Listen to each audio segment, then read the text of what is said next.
When it comes to your child safety, Halloween can be truly scary. The rate of child pedestrian fatalities more than 4 times higher than any other day of the year. And to keep your kids safe tomorrow, we've asked early show contributor Dr. Jennifer Harstein, a child and adolescent psychologist, to join our Health Watch with some important tips and here with high-tech tools to keep track of your trick-or-treater, technology contributor for CNET, Katie Linendoll. Good morning to the both of you. Hi. Doc, I'm going to start with you first.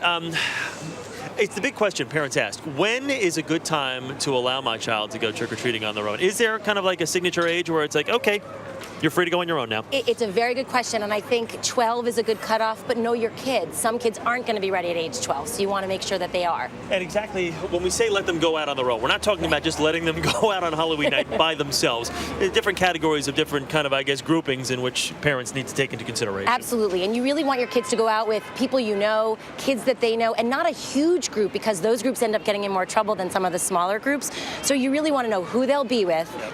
Without fail, and where they're gonna be, because you want to know what route they're taking, what houses they're going to, so that if you need to find them for any reason, you can. Oh, it's great. So good to have a chaperone. I'm a big advocate of a chaperone. Mm-hmm. What do parents need, though, to tell the kids, to kind of get them prepared for those first couple of Halloweens where they are out on their own or just with their friends? Absolutely. They want to set up the rules. What are the rules? What's the behavior they expect? Where are they going to be? What's the curfew? And really talk about what the expectations are of the behaviors for their kids. They're out on their own. They're showing they're responsible. What do you expect them to do, and how do you expect them to do it? All right, Jennifer, thank you very much. Katie, let's talk about some tracking devices, because when I do have kids, I'm going to literally have a computer chip basically implanted in these kids, because I'm going to want to know where they are every moment of the day. But, not far from that is some tracking devices, because keeping track of these kids is so paramount. Yeah, let's talk about some new technologies. What I think is great, if you don't want to insert a wireless chip into your kid, there are some different GPS tracking devices that are really nice. And this one is perfect for a child. There's ones like Zoom Back, which you can actually put anywhere and can be very covert,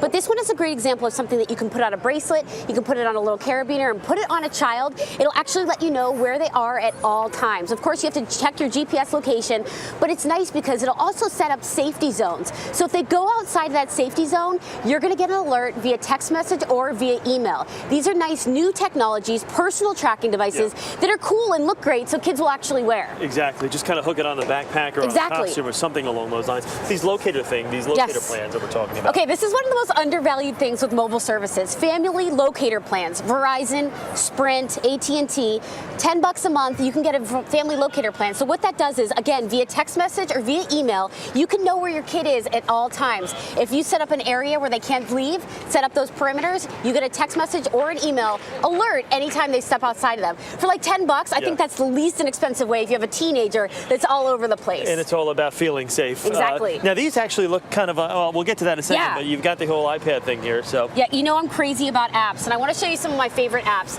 Number of different apps that have GPS tracking capabilities. Yeah. Why is that so cool? Well, for $2, $5, here's some of my favorites. iLoki 2, and this one actually here is GPS Tracker. For $4, you can see exactly where I am using an app. Pretty cool technology. What do you think the kids are going to think about all this, knowing that they're being watched every second of the day, and parents can know exactly where they are? You don't make the parents watch you. That's the trick. You're a good kid. Got to be a good kid, but still, it is a tremendous comfort. Yes. And this stuff here, I guess we can kind of let the kids think that, what, this is more fun and more cool than an actual real tracking device. Okay, this might look like really crazy. We just went from high technologies to light up flashing devices. As you said, 4 times more likely on Halloween to get hit as a pedestrian or to get into some trouble. The least inexpensive things that are ranging from $1, we have bracelets that are on Harstein.com. Get the flashing things that are going to make your kids stand out on trick-or-treating. And I actually took some reflective tape and put it on my trick-or-treat bag too. That's a nice little technology as well. Things that light up, things that say, here I am, so you don't get in any trouble. This has got to make parents feel a heck of a lot safer, a heck of a lot better about letting the kids kind of go out there. Exactly. So, Katie, thank you so much. Some great ideas. And not to mention they're fashionable as well. Dr. Harstein, Katie, thank you both very much.